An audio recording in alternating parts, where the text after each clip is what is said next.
sa pagpapatuloy ng rap battle ng housemates. Grabe, kuya. Go. Okay, JP. My little bro. Nung nalaman ko na ikaw yung makakatapat ko, paano ka mananalo? Kasi, hindi. Kasi isipin mo, kahit saang larangan, hindi ka lalamang. Wait. Bigyan natin siya ng isa. Bigyan natin siya isa. Effortless ka magpatawa. Pumunta ako sa sulok. Noong time na yun, pinipigilan ko na sa sarili ko. Parang gusto ko lang siyang yakapin. Kasi sobrang nang nag ko, kuya. Pero hindi ko magawa kasi nga natakot na ako. Kasi alam kong galit na siya sa akin. Parang naduwag ako, kuya. Alalahanin mo na walang bilang ang Joker sa baraha. O sige, round mo na. JM na napakaliit, parang si Binsoy na parang paslit. Inamin ko naman po kuya na nagbitaw po ako ng masakit din na salita. And nagawa ko po yan kuya. Kasi po, inunahan po niya. Magaling ako sa iyo mag-boxing, bra. Tinrigger niya po ako kuya. And kung hindi ko po yun gagawin, parang pumapayag lang po ako na i-insulto po niya yung buong pagkatao. Silence. Ako'y bumanat, di makakabawi sa aking ribat. Ikaw ay lobat. Di ko na alam ang iriribat ko. At alam ko din na sa inyo ang brief ko. Break it down. Jake. Ay, tapos na. Oh. He goes nothing. Kai. Unbothered queen ka daw. To the point na invalidate mo ang feelings ng close friends mo.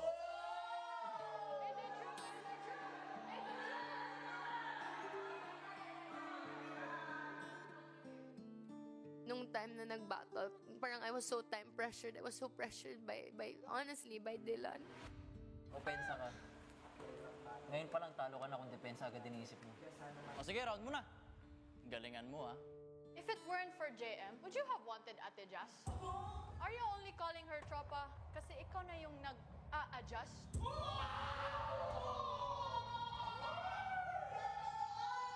Sobra pa akong nag-guilty, kuya, kasi nung si Dylan na, kuya, parang nung all out tayo, no mercy, ganun, kuya. Pero bakit nung siya na biglang nanahimik na siya? So sa isip ko, pwede naman pala. Ang OA mo. Making the smallest things kasing laki ng ulo mo. So sa isip ko, pwede naman pala. Bakit pag ako hindi pwede? Bakit sinabihan niya ako na huwag kang mag-isip na ganyan?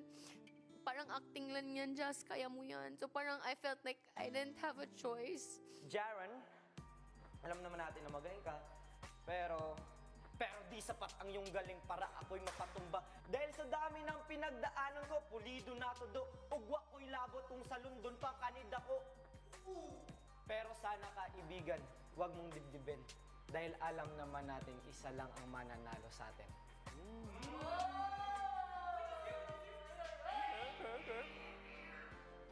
Damn, Binsoy.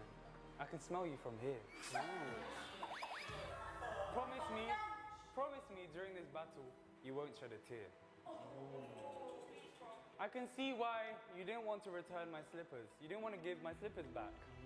Because it's hard to do a favor for someone who has everything you lack.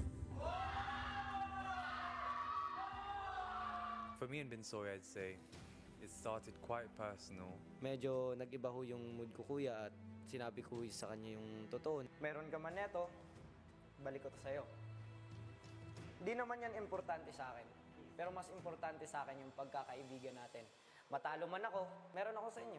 Kami mga kuya at ate nyo, matalo man kami sa inyo, ay hindi namin didibdibin, di namin siseryosohin dahil alam naman sa huli, lahat tayo ay magkakasama pa rin dito.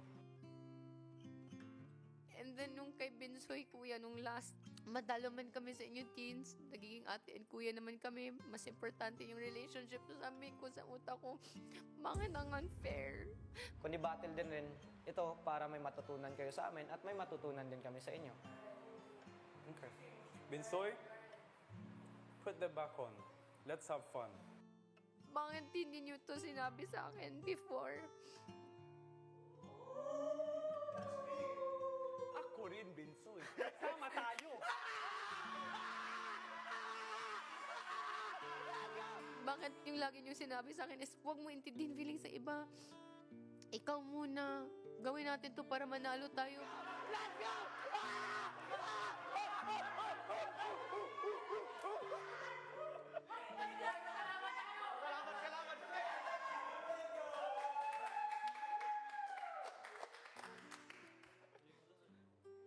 Adult housemates at teen housemates, dito nagtatapos ang inyong rap battle. Hindi siya dapat nangyari.